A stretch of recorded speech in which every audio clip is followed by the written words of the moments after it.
Kumusta mga kanoys? Welcome back sa ating YouTube channel, Pilipinas. So ngayong araw, another update naman tayo about politika ng ating bansa na naman tayo, ano? So ang video ito ay mula kay Viral Broadcast PH. So meron itong pamagat na breaking news, VP Sara Duterte booking na gunman na inutusan ni VP Sara nadakip ng NBI.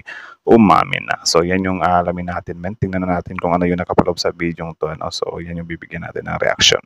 So, bago natin simulan, Viral Broadcast PH, supportahan nyo yan. Tapos, syempre, kung trip nyo ng mga ganitong reaction video, may kasama kayo manood, huwag nyo na rin kalimutang supportahan yung YouTube channel natin, Pilipinas. So, mga kanoysi, hindi na natin ito patatagalin pa. Simulan na natin, baka agawin pa ng China. Again, ang pamagat ng video ito. Breaking news, VP Sara Duterte booking na gunman na inutusan ni VP Sara nadakip ng NBI. Umamin na. So, binasa lang natin yung title. Ano? So, again, Viral Broadcast PH, Pilipinas. Like, comment, share, subscribe. Start.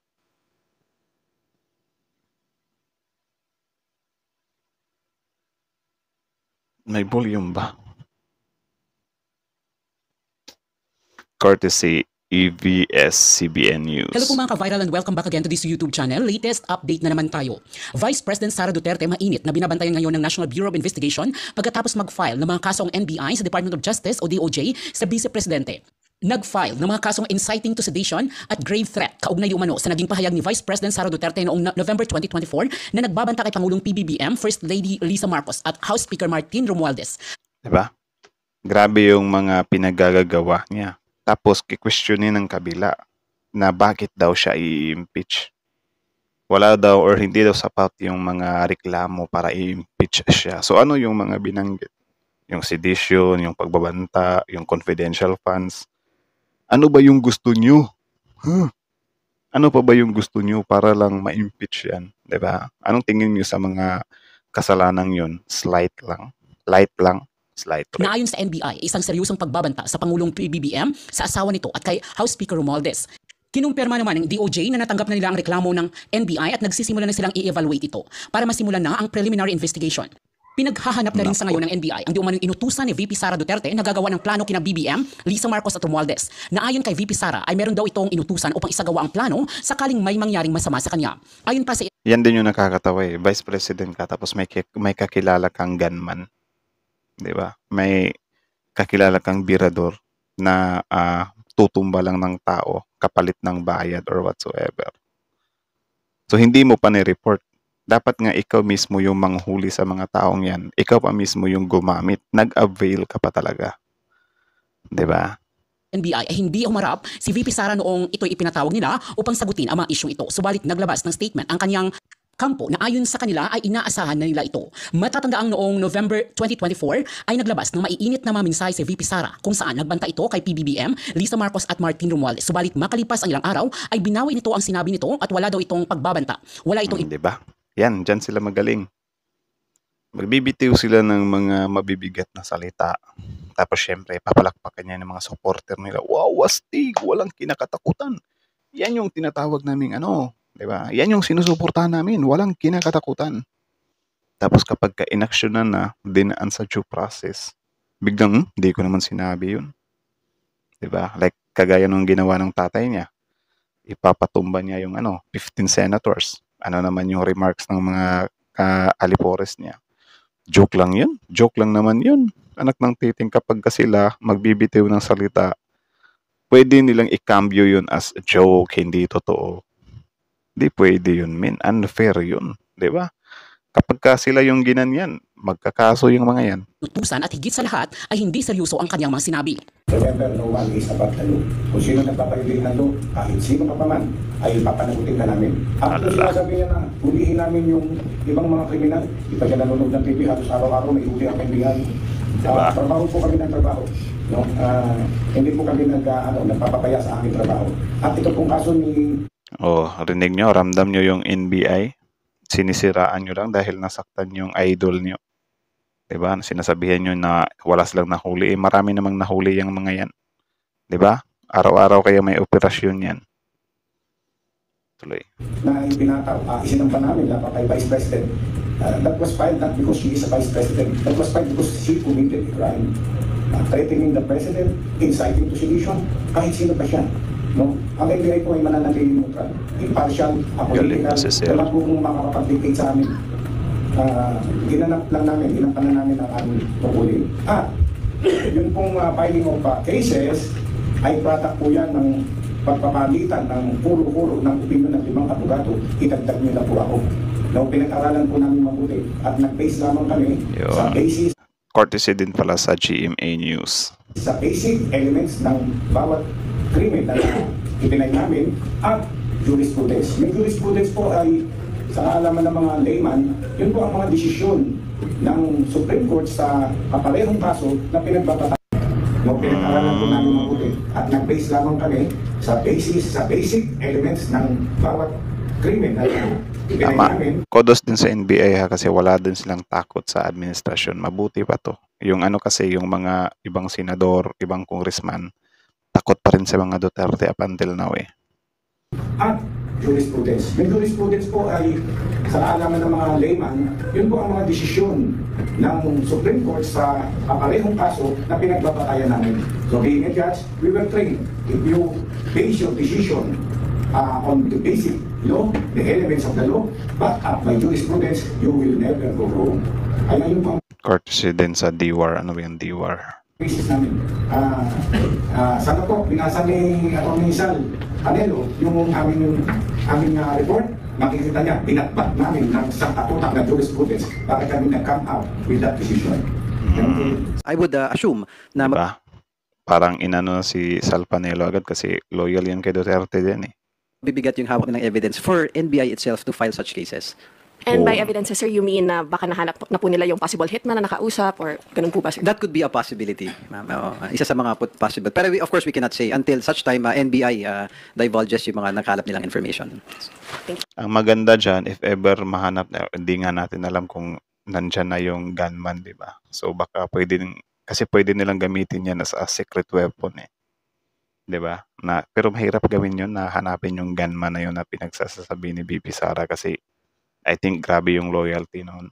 Pero kung if ever maunahan or makuha ng mga pulis yun, ng otoridad yun, pwede nilang gamiting secret weapon yun.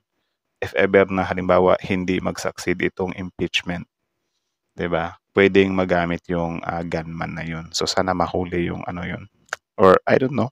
Dagdagan ko lang para sa akin kasi personal take on this. Pinakamabigat po talaga sa akin yung active threat na yun. The threat to kill the president, the first lady, the speaker. Para sa akin Tama. napakabigat nun. Bad po yun eh. Bad. Tama, bad nga yun. Parang para sa akin nga, ginawa niya lang na excuse yung kapag ka ipapatsugi ako, ipapatsugi ko rin kayo. Like, men, grabe, parang reverse psychology style ng ano eh, ng pagbabantay. Parang in-upgrade lang yung pagbabanta ba. Yung akala niya matalino na siya noon, pero siya pa yung napahamak, di ba? Thank you, Krisha. Any questions from our media friends? Willie Delgado from Radyo 630. Go ahead. Good morning, ho. Dun sa 7 articles of impeachment, magko-qualify ho ba yun yung dalawang prayer na removal from office at saka yung perpetual disqualification? hindi po kami prosecutor. Sir, don't quote me on this. Sa maliit ko pong kaalaman.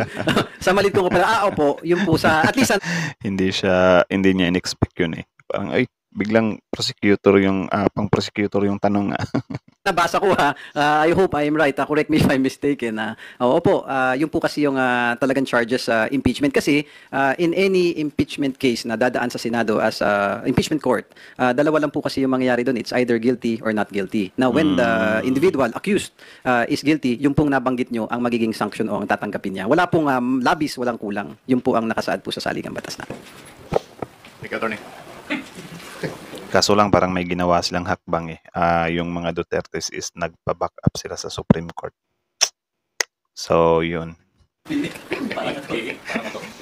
Thank you. Haji Camino from Brigada. You recognize? Sir, morning. Masarap yung piatos. Anyway, Sarap baong ko yung mani. sir, ang question ko, balikan ko lang yung Bars yung piatos sa NBI. Kasi nag-release po ng very long statement si VP Sara kahapon. Sabi niya po, as expected. So, any comment po dun sa very short statement po ni VP? Nag-comment na ako actually yesterday na may video ako, pero sabi ko nga expected yun.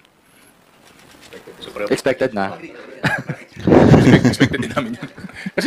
Nilalaro lang siya dito Sabi ko nga, i-death threat mo yung Pangulo, First Lady, saka Speaker. Sabi ko nga, bad yun. Dapat di ginagawa ng tao yun. Masama yun. Okay, sir. Tapos sinundan ba ng tatay niya na yung 15 senador daw is chuchugiin, di ba? Mag-ama talaga. Again, ako kasi yung stand ko lagi na NBI kasi agency natin ng National Bureau of Investigations. Talagang if you'd go to the bottom of things, I'm sure that meron silang nangalap talagang evidence. So if there is Yan na. enough grounds or evidence, May nakalap ng evidence. So good luck na lang talaga. If ever mag-fail itong impeachment na to, may backup pa pala sila, no? Or mas maganda nga kung pagsabayin nila agad impeachment tapos yung mga nalikom nila na evidence, boom, wala nang takas yan. para mag-file sila. Hindi po gagawin basta ng NBI, in my humble opinion. So I think talagang meron at wait and see tayo kung how things will proceed. Let the process proceed, sir.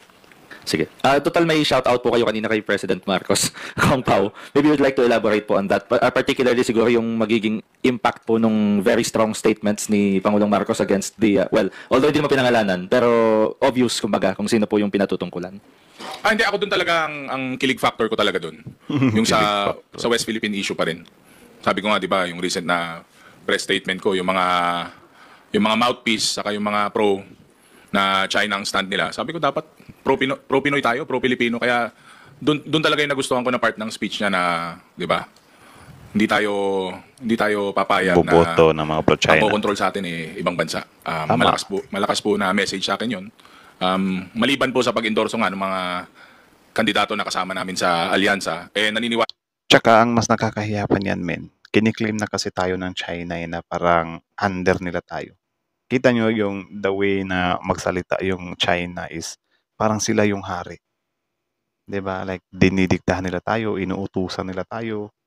'Di ba? Wag sila kung makademand na, "Ay, Philippines, tanggalin nyo nga yung Typhoon missile nyo na yan." Like anong pakialam nila kung meron tayong mga Typhoon missile dito? Sino ba sila? 'Di ba? Yung ordinaryong Pilipino nga wala ngang power na magsalita na, "Oy, President, isauli mo nga yung Typhoon missile ng ng Amerika sa kanila." Wala nga tayong power diyan itong China pa kaya na hindi taga dito. Ng tokwa, 'di ba? Assuming Wala ko na personally, yun ang highlight para sa akin dun sa speech niya. Sayang nga hindi ako nakasunod pero nagkaroon din kasi ng alyansa na mini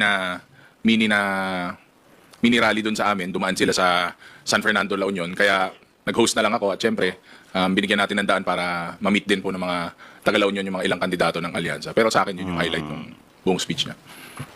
Just to add, sir, ako yung hindi kasi naano ko doon sa sinabi ni President BBM yung issue-based yung mga kandidato doon sa alyansa.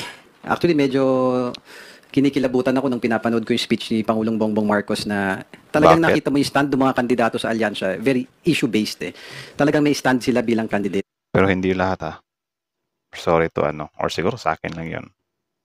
Hindi naman lahat ng ng mga senador ni PBBM is pasok siya sa akin. Ako kasi naniniwala na maraming nangangampanya na ngayon, nagsimula na yung national elections, maraming mga senatoriables na tumatakbo.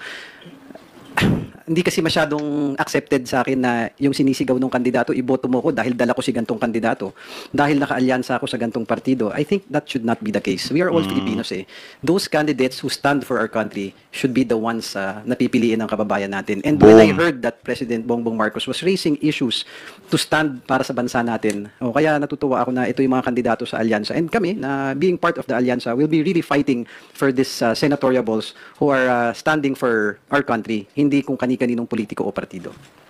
Last question na lang po. Tsaka sana lang lahat ng member ng alyansa na yan is yung loyalty nila after ng election is nasa admin na. Kasi baka magpulasan yung mga yan I think this was refuted already by the former retired Supreme Court Associate Justice Carpio. But baka may comment lang po kayo sa sinasabi ni former Speaker Pantaleon Alvarez na pag napatalsik daw po si VP Sara through impeachment nga po, magtutulak daw po kay former President Duterte to run again for President in 2028. Okay lang naman. Kan naman nila yun na tumakbo sila. Pero ang tanong, nasa sa kanila pa rin ba yung tiwala ng taong bayan? So kayo guys, iboboto nyo pa rin ba si PRRD this coming 2028 ba ma-impeach si PP Sara? Comment down below. Good luck. Siya ba magwa-vice kay dating Pangulo? Siguro malamang tatakbo siyang senador or vice kasi parang ganun yung premise eh. So good luck po. Pwede naman Tama, right niya okay yun. lang naman po yun. Pwede siyang tumakbo. Baka ewan ko, baka lumaban din ako. Sino to si Sir Para Laro? i-post yung mga- Siya, sobrang laro niyang magsalita amin. Mga bad na pinaggagawa nila ngayon, kahit di ako manalo. Pero anyone can run, anyone can file for any position naman, basta qualified po. At saka number one na criteria Tama. po, dapat Pilipino. Siguro, Yun. susunod na criteria, dapat mahal nila Pilipinas. Deep yun. Deep yun. Grabing meaning yun. Tama. Di ba? Dapat i-required na yan min eh. Di ba? Dapat i-required na yan next election na dapat yung tatakbo, hindi lang pwede yung dugong Pilipino ka lang. Dapat yung nasa isip mo talaga, yung nasa diwa mo talaga, yung Pilipino, yung pagiging Pilipino, nag-aalab talaga yung pagiging Pilipino mo. Kasi kung ano namang use ng pure blood Pilipino ka nga, pero pro-China ka naman. Yung stand mo is pro-China din naman. Actually, magbuti na nga lang ngayon na yung the way kino-call out ni PBBM yung kabila na pro-China. Mabuti na yun, at least malinaw sa taong bayan ba na okay, mga pro-China pala to. Kasi sobrang nabulag tayo niyan na pro-China, parang sinusugarcoat lang nila na hindi natin kaya yung China, isang nuclear lang tayo. Lusaw ang Pilipinas.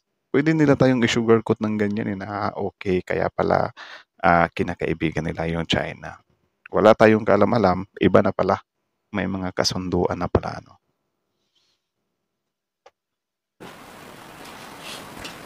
Thank you, Haji. Melanie Reyes from Radyo Pilipinas. Sir, good morning. Sabi po ng NEDA may panandali ang pagtigil ng US aid assistance. Other issue naman, sir, bukod sa impeachment. Sa inyong palagay, yun, sir, anong teka pwedeng nga, magawa ng dito na gobyerno lang for... muna kasi lumabas na sila sa impeachment. Doon lang tayo sa impeachment kasi yun yung pinaka main natin dito. So yun lang naman mga kanoysi. So kayo na masasabi nyo dyan, comment down below, tapos yun pag-usapan natin yan sa comment section. So panoorin nyo na lang ng buo to kay Viral Broadcast PH. Original video link in the description box below. Panoorin nyo rin, i-subscribe nyo rin, i-like nyo rin yung video niya, supportahan nyo rin. Tapos syempre courtesy na rin kina Sir. So ano ba to men, sa House of Representative ba to? So courtesy din sa kanila and then yun, syempre bago nyo iwan yung YouTube channel natin, Pilipinoisy, don't forget to like, comment, share, subscribe. So kita nyo naman yun, sobrang laro ni Sir men. Talaga, nagets ko yung point niya, yung panghuling sinabi niya talaga. Mas malinaw sa atin yun na hindi lang enough yung pure-blooded Pilipino ka lang na tumakbo. 'Di ba? Dapat pusong Pilipino ka rin. Kasi magagamit natin yun men Tsaka I think din, dapat dumaan din sila sa sa grabe na thorough investigation. Kasi baka maulit na naman yung last time, 'di ba, na nakapasok si Alice Go. Naging mayor ang isang Chinese, peke yung birth certificate. Imagine that. Bakit nyo kasi pinatakbo si Alice Go? So dapat na natin yan i-make sure na natin yan kasi especially ngayon mag-e-election ng mayor, congressman, gobernador. Baka meron na namang itatanim yung China na mga politiko dito sa bansa natin So sana wala na tayong marinig niyan next time kasi kapag maulit pa yan, nakakalungkot na talaga. Like yung mga agency natin, yung immigration, PSA, so COMELEC, something like that, na bakit napapasukan tayo ng ganyan? 'Di ba? Malaking sampal yun para sa atin. Nakakahiya kaya yung ganyan men na ibabalita tayo sa buong mundo na Philippines napasukan ng Chinese, nag-mayor pa, 'di ba? Anong dapat ika-proud nun? Tapos malaman-laman natin may mga Chinese dito na nakakapasok dito ng illegal way. 'Di ba? So ganun-ganun lang ba yung security natin dito? Yung mga pogos pa. So sana ano talaga imbestigahan nila yan next time ano, and then yun nga sabi nga ni sir na ano dapat talaga pure-blooded Filipino at the same time yung puso niya ay nasa Pilipinas. 'Di ba? So sana tayo this coming election maging matalino tayo kung sino man yung mga nakita natin na ano ako. Mga nakikita natin na mga pro-China, mga litaw na pro-China, wag na nating iboto men.